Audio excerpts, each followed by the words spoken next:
Hey everybody, this is Holly Shaw from the Deeper Lab Flamenco Dance Intensive.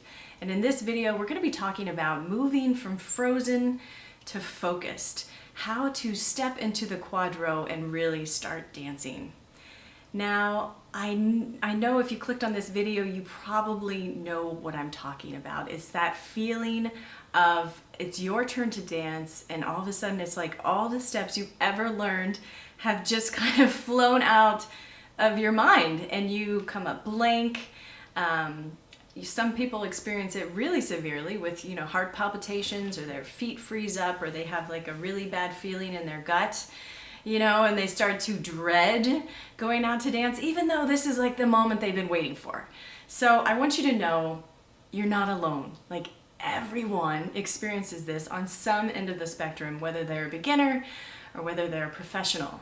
So just know that you're not alone in this. And in this video, I'm going to share my 4 key tips for how, you can overcome this so you can actually start showing up fully and dancing, dancing the way you really want to.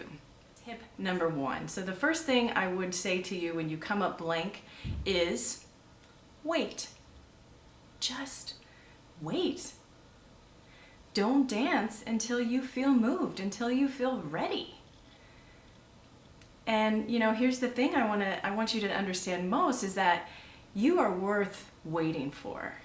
And there's something very powerful about pulling the energy towards yourself with your attention and dancing from a place of, stillness. And you see this a lot with flamenco dancers, even in the middle of their dances, right? When they're doing almost nothing and they're just holding space. And they're just waiting. They're waiting. I had coffee with Latanya recently, and she calls it the invocation. They're waiting for the invocation. They're waiting for the duende to show up. So there's nothing wrong with waiting. Okay, so that's my first tip. But then I know what you're saying after this. You're like, well, what about if it's my turn to go? Like, everybody else is gone. Clearly it's my turn. People are shouting my name, and the pressure's on, and that happens a lot. And sometimes it just is, sometimes you have to go. It's your turn. So what to do then? So the second thing I want to tell you is take your attention off of yourself and put it somewhere else in the room. The best place to put it is on the musicians, on the music, listening to the music, looking at the cuadro, looking at the other people in the room. And what this does is, when you're feeling self-conscious, it's just like it sounds. Your consciousness, your attention is on yourself. And it creates, you're noticing how nervous you feel, and it just gets bigger and bigger and enhances it. So the best thing you can do is to look at your musicians, listen to the music, and start thinking about what you like about it. Look at all the people and their supportive faces. Well, make sure you look for the people that are giving you supportive looks, right? So look for the friendly faces and listen to the music and just start appreciating the fact that you're standing there with this live music, with people that are, pouring their art out and sharing their art with you. And once you get in that place where you're really appreciating that, then bingo, your attention is off of yourself. And it can happen really quickly. Okay?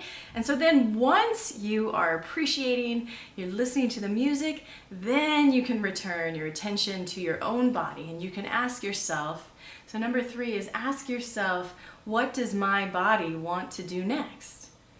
Where in my body am I hearing this music? Where in my body am I feeling this music? And it may be like a really beautiful, you hear the guitar doing this beautiful falsetta, and it makes you want to start, your hands start to want to move. Or maybe there's like a very heavy compás happening, and so you feel it more like in your core, and you feel yourself want to start marking. Okay, and so that's a simple way you can just get started, is listening to the music and asking yourself, where does my body want to be expressing this? And then finally, I want to share with you, the tip of KISS. KISS, and that stands for keep it simple, sexy. Okay, I know that we learn all these complicated things and we want to do them, but guess what? It is so much better if you just keep it simple. Unless you practice something complicated, when it's your turn in the Cuadro, there's nothing wrong with doing something very simple, but very embodied. And so it comes across as clean and satisfying to yourself and for everybody else. So keep it simple, sexy. All right, so I hope these tips have helped you. And again, like I was saying, in the Deeper Lab Flamenco Dance Intensive, you have the opportunity to practice these things and more things that we give you to really help you dance from within and show up as the dancer that you know yourself to be. So the next Deeper Lab Flamenco Dance Intensive, I'm so excited. It's June 10th through the 12th. I'm going to be teaching with La Tanya. Can you believe it? I'm so excited for this, and it's going to be in San Francisco. Be sure to get your seats early because I have a feeling this is going to fill up. We keep the groups pretty small. So if you're looking for that small, safe place to practice some of these things, this is it. Get your spot. Registration opens April 1st. You can find us at deeperlabflamencodanceintensive.com. Actually, that's deeperlabflamencointensive.com. And on the Facebook, we are the Deeper Lab Flamenco Intensive. You'll find us. Don't worry about it. But get your seat and come to the workshop. And in the meantime, keep dancing.